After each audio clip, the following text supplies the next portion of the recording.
Watford for the win! Yes! Yes! Oh, unbelievable!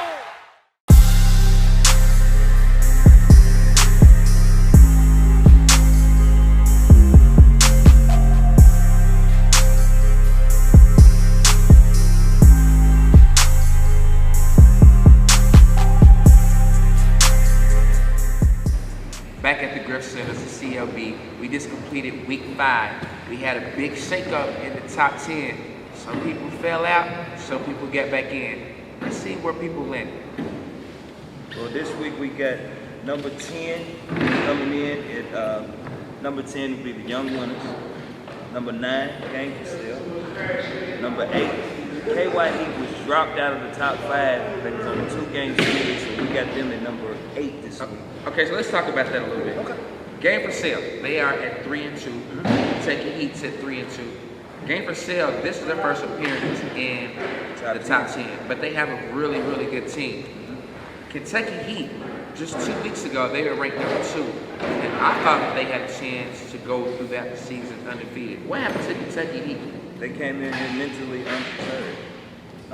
Coming in, you know, when you're an undefeated team, sometimes you can be relaxed, and they came in too relaxed this week when they played game for Sale. Most of the people on KY Heat teams were ballot.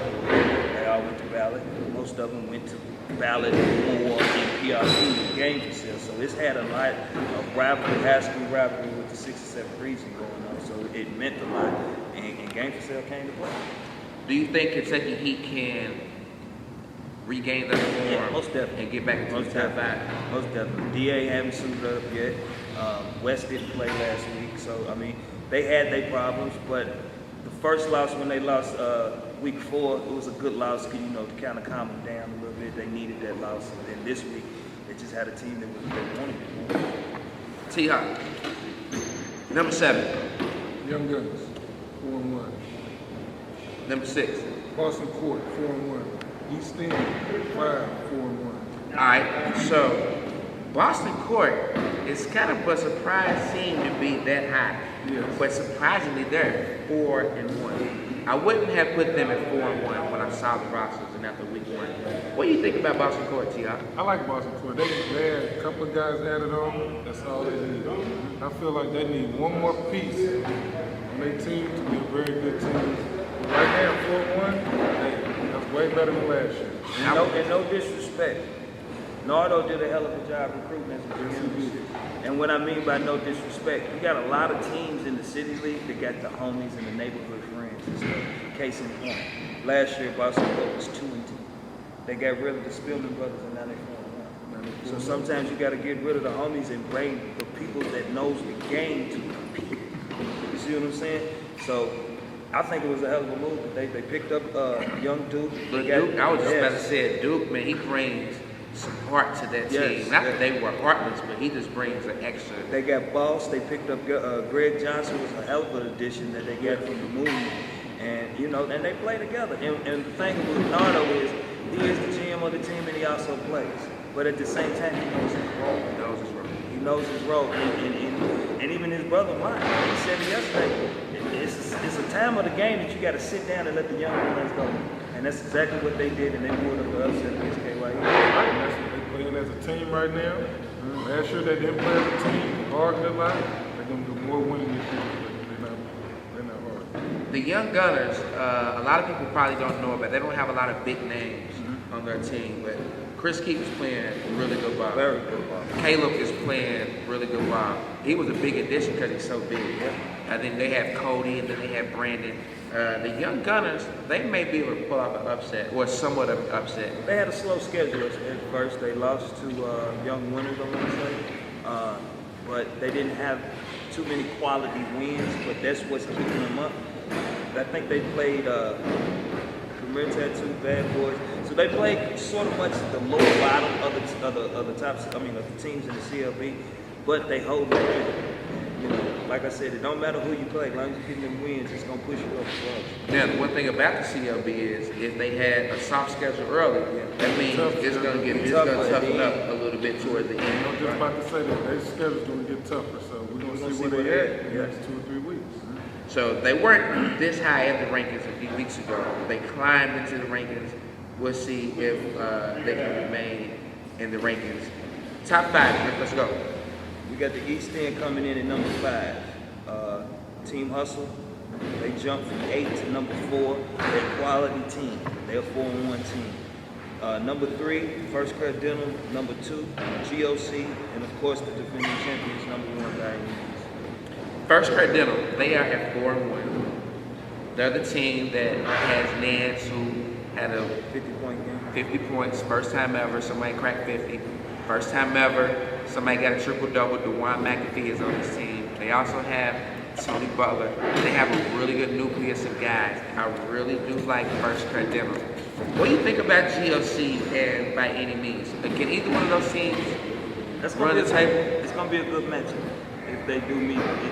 The only way they can meet is to play in the championship.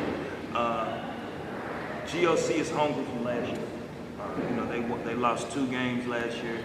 I was actually talking to Dez. I think Dez is like almost 16, 17, and 2 in the CLB for the past 2 years.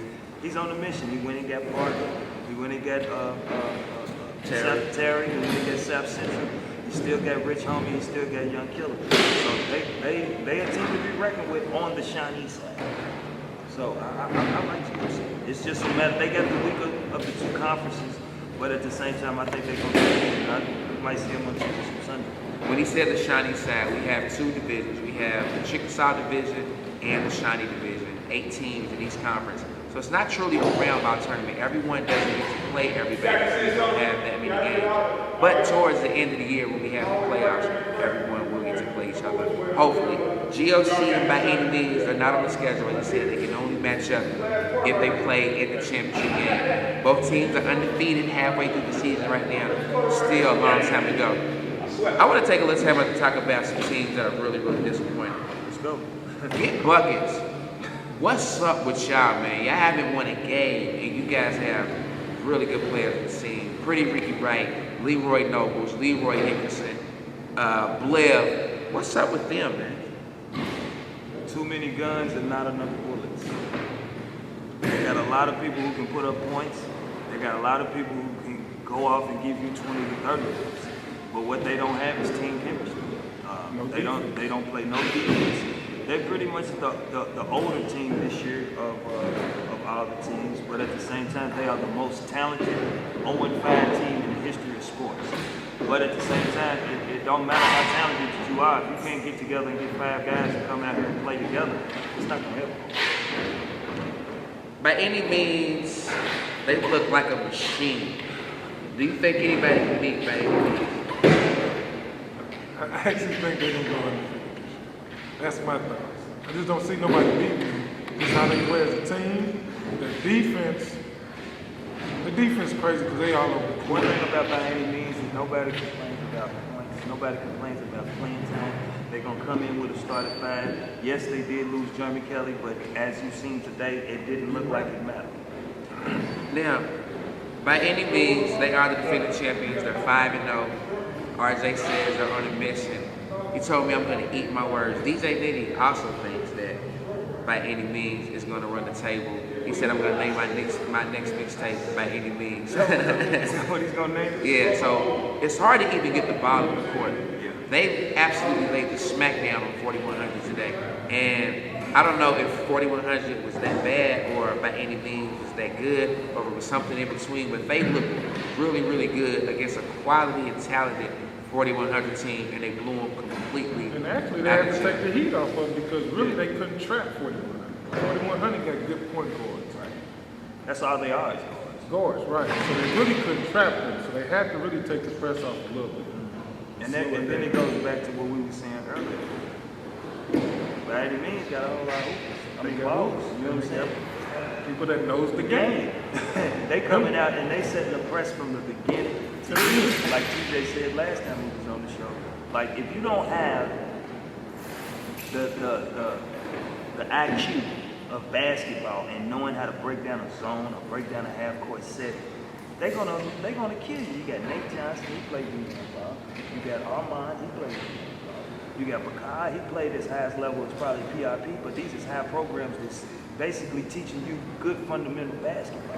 You made a good point earlier about Boston Court. The same is true for by any means. They all know their roles. Of course, the MVP is on their team, and he may not be the best player every game, but he's pretty much the best player that's on their team. But they all still know their roles. They have their bench they have starters on their bench. They have starters on their bench. And this is even with Jeremy Kelly. Right. Unfortunately, he won't be back, but I mean, they had him. They were stacked 5 on the bench, 5 in. And just pay attention to what Nate is. Yeah, Nate was the league MVP last year, but he's not pressing. He's not coming in with a chip on his shoulder. I'm the MVP. I get all the shots. He's still shooting his normal 16 shot, coming pulling you out, hitting a couple of threes. And now when you come out on the three, he's dishing the ball and he's distributing it to the open man. That's team basketball. Everybody here is just playing to build their stats up. And that's what I said when we started the City League. Some is going to try to build their stats up to look good for their friends. And then other people just going to come out here and don't even worry about their stats and play good basketball. Because they didn't win. Exactly. I do think there are 2 teams that can give by any means a run for their money. Definitely, well, actually 3 teams. GLC, they can give a run for their money. First Cut Dental. And I still have faith in Kentucky Heat because of their size. Exactly. Team hustle too. Team hustle too. And they on the Chickasaw side, which is the hardest division, so they're gonna have to see KY Heat, they're gonna have to see First Cut Dental. It's gonna be, like we said, later in the season, the games is just gonna get tougher and tougher. And they haven't been tested either. No, they haven't. 4100, they're a brand, they're a name, but they're not the typical normal 4100 team that we've seen so far this year. So they haven't really been tested. So like we were talking about, they had a light schedule. They're gonna start having to meet up with some of these big boys, and you know, we're gonna see what they're like under pressure, how they deal with it, you know, adversity a little bit, how they're gonna deal with Jalen not coming up the bench hitting shots, or if Nate gets in foul trouble, or Keegan picks up a couple of fouls. And that's the thing about Jalen. Jalen can start easy. Jalen can easily You start. know, but he's not stressing over there. He comes off the bench, he knows his role, he comes in, hits 2, 3 pointers, gets back, sets up the press, gets 2 steals, distributes the ball. Timeout 4100. You know, so like I said, with by any means, they got a solid team. They just don't have a nice 5 or a nice 6. They got a nice whole rotation. And they come in here every weekend with a game. With a game. I mean, Some teams just come up here and meet, okay, it's time to play. No, they come up here with a game plan, focus, and ready to win. Yeah. They ain't hanging in the gym for nothing. So once again, number 10, Young Winners. Number 9, Game for Sale. Number 8, Kentucky Heat. Coming in at number 7, the Young Winners. Number 6, Boston Court. Number 5 is the Mighty East. Number 4 is Team Hustle. Number 3, First Cut Dental. Number 2, GOC. And still number 1, the reigning defending champions by any means. You can check us out every other week. We're gonna do this every other week. There's no other league in the city quite like the CLB. We're here at the Gerald Griffin Center. Come down, check us out every Saturday. 5 games on Saturday, 3 games on Sunday. Start at 3 on Saturday, 2 on Sunday. Bring your kids down, bring the family down. Really good basketball, good people. You might even be able to run into Gerald Griffith himself. I'm Ray Bond. This is Gerald Griffith Jr. This is T-Hop. We're the Griff. We out.